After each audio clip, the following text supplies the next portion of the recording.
Hi everybody, it's Sally from Sallystampers. Thank you for joining me today. Today I'm bringing you my Honeybee Hive gift box.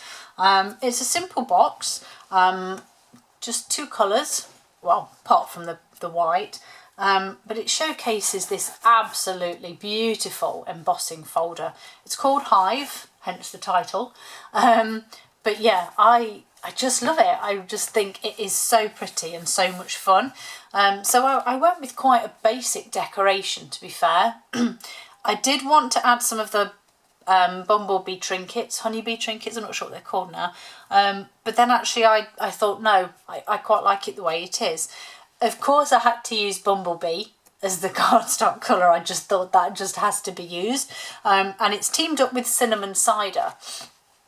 The one I'm going to make for you today uses crushed curry and soft suede. So you can see actually that the two colours are not too dissimilar, but not too samey either. So yeah, dead simple box, really pretty lid, and that's all that counts. So to begin with then, we'll make the base of the box, and as I said, I've used bumblebee, or this is crushed curry. And your base is 9 inches by 7 inches, 23 by 17.5 centimetres. And we're simply going to score all of our sides at 2 inches, which will be 5 centimetres.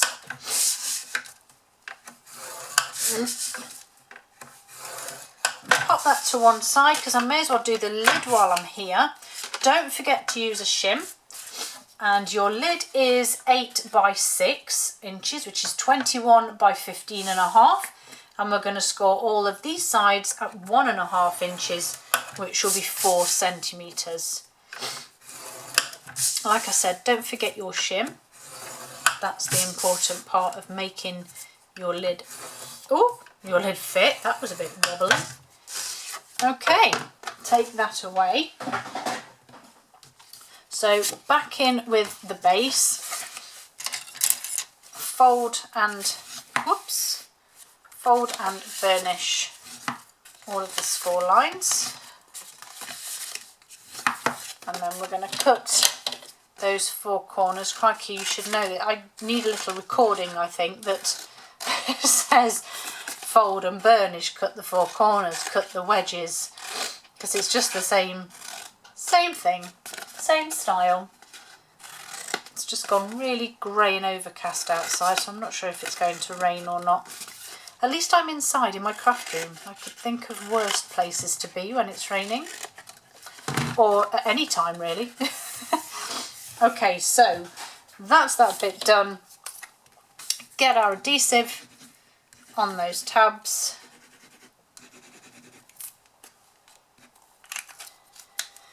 And then I'm going to grab my pegs for this one. So pop this all together. Peg just holds it in place.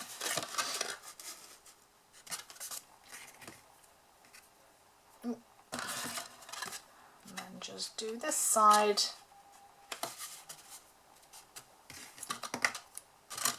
And the last bit here.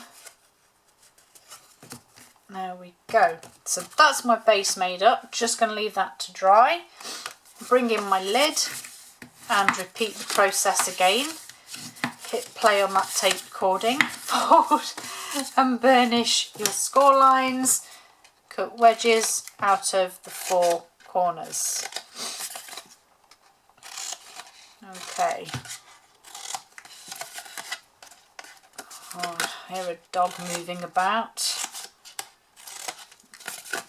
As long as they remain quiet, I'm quite happy. Okay, so leave this one flat. Basic white layer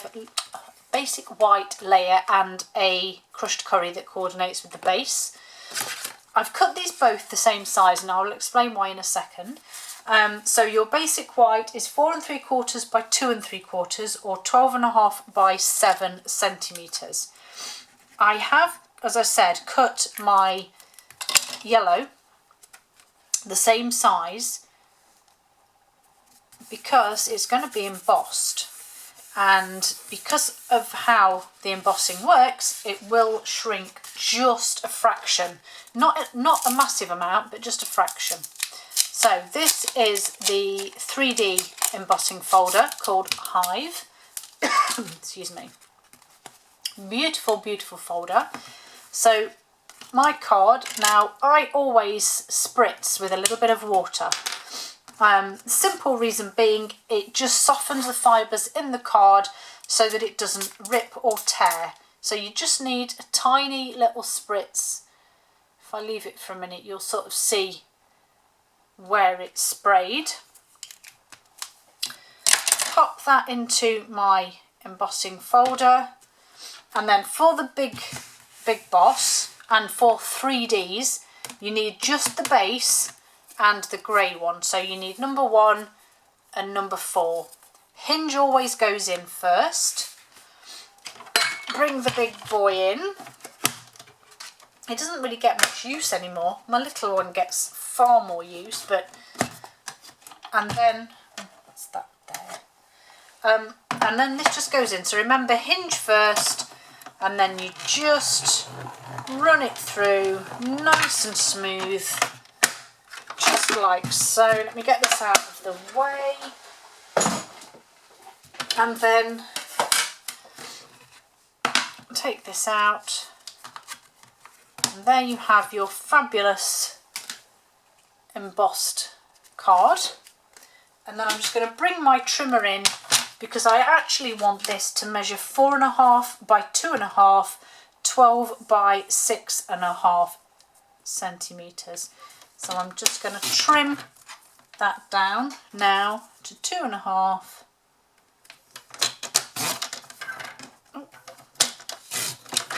There we go. Just trims it down a little bit. And then we're going to adhere that onto here.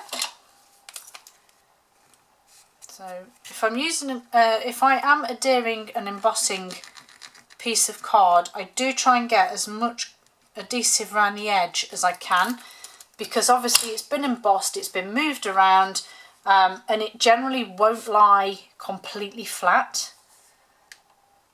So if you add your adhesive around the edge as much as you can, it should, in theory, hold it in place and make it flat.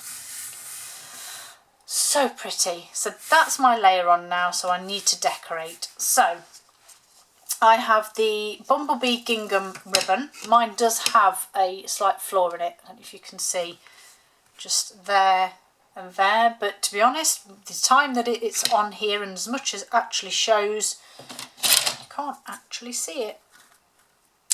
So I'm going to trim that off there. Crikey, it's gone so dark.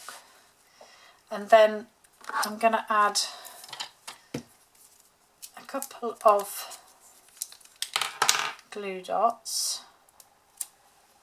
So one about there and one about there. Oops, stuck to my finger. And then the first part of my ribbon sits on the top like so. And then I'll just have one more piece just to hold it together. Whoops.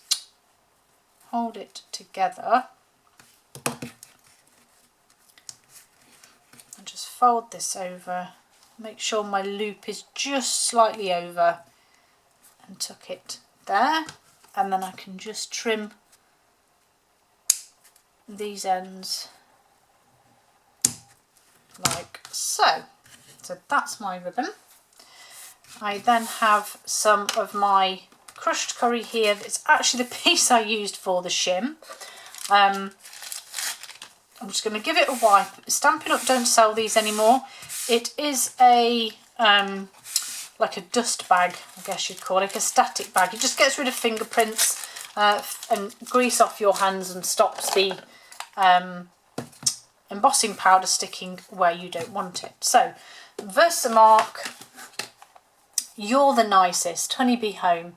It is part of the Heart and Home suite, and I do think it's really lovely. So I'm going to heat emboss it in white. So I'm just going to pop that there.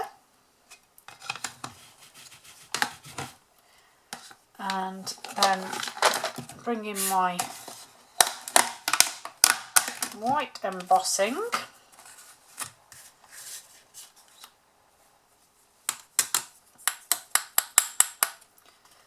Pop that away before I get the heat tool out and blow it everywhere. I have got a tiny bit there just where I've caught the edge of the stamp, so I'm just going to wipe that off. And then I'm going to blast it with the heat tool that's untangled.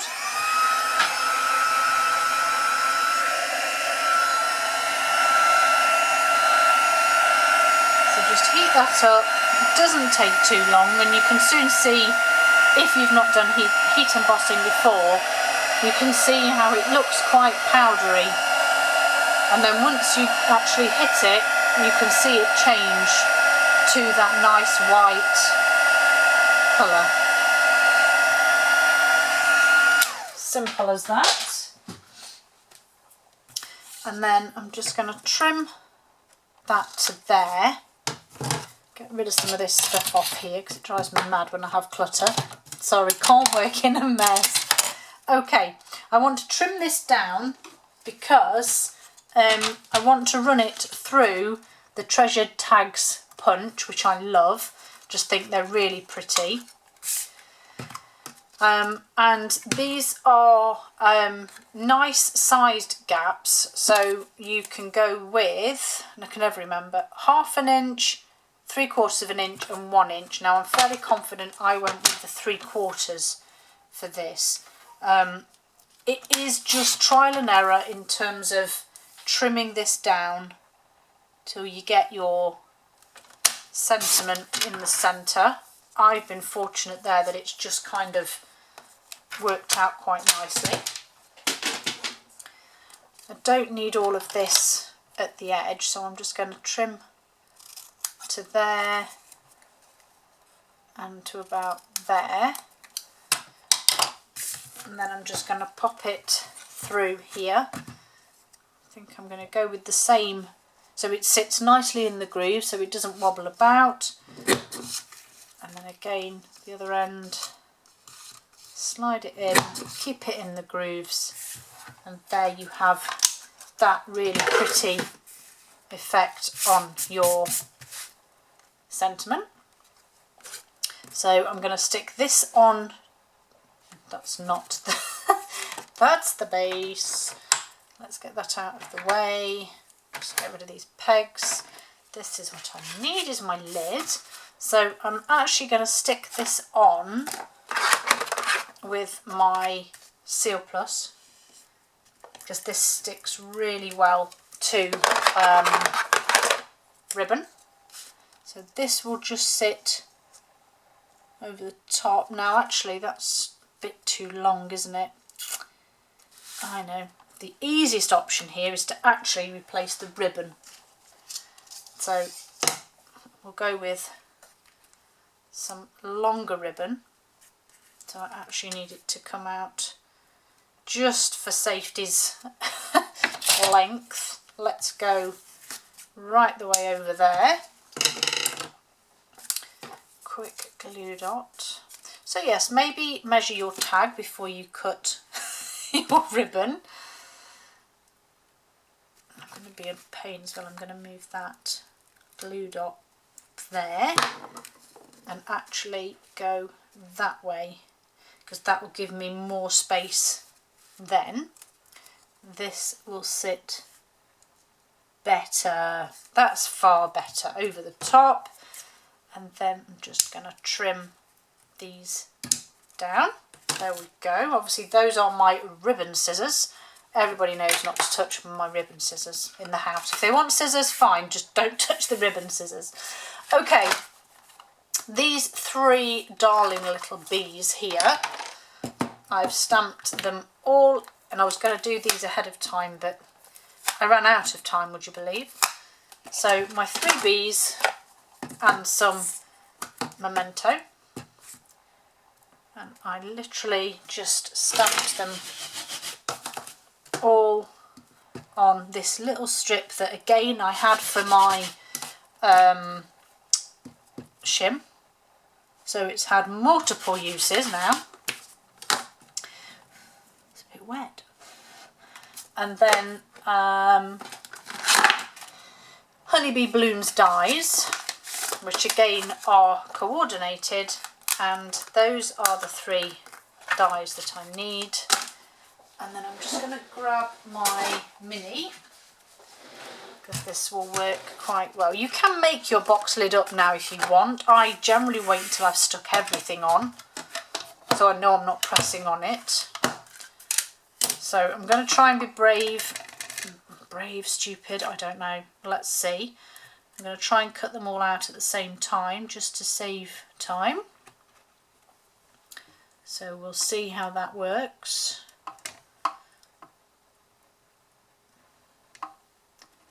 So far so good. Don't breathe, don't sneeze, don't do anything.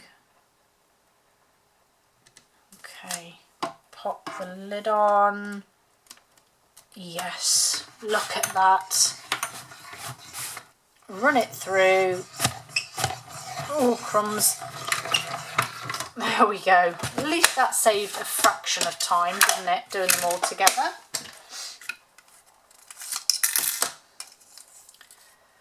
There's 1B. Those are my dies. Pop them there. There's my bees. And then I used a glue dot for this one. That just kind of sat in the bottom here. And then another one for this one.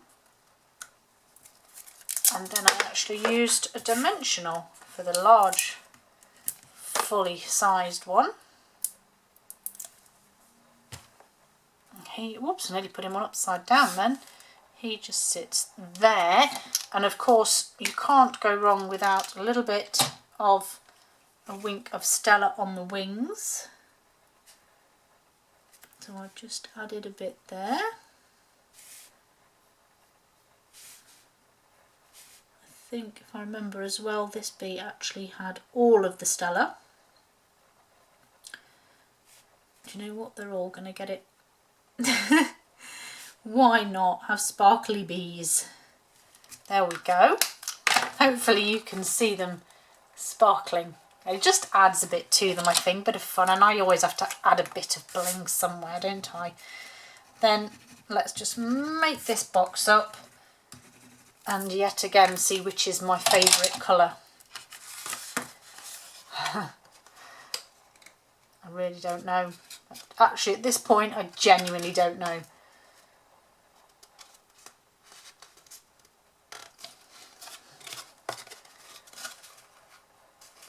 But it's nice to use the sort of colours that you wouldn't normally think of putting together.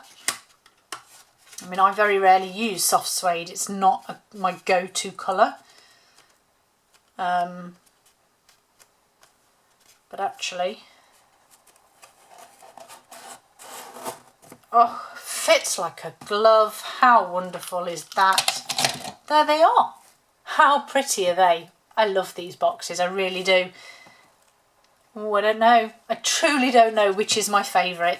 I like them both. I did love this one, but I'm actually really torn now between that one and the suede. Let me know which one's your favourite. Thank you for joining me, and I'll see you all again soon.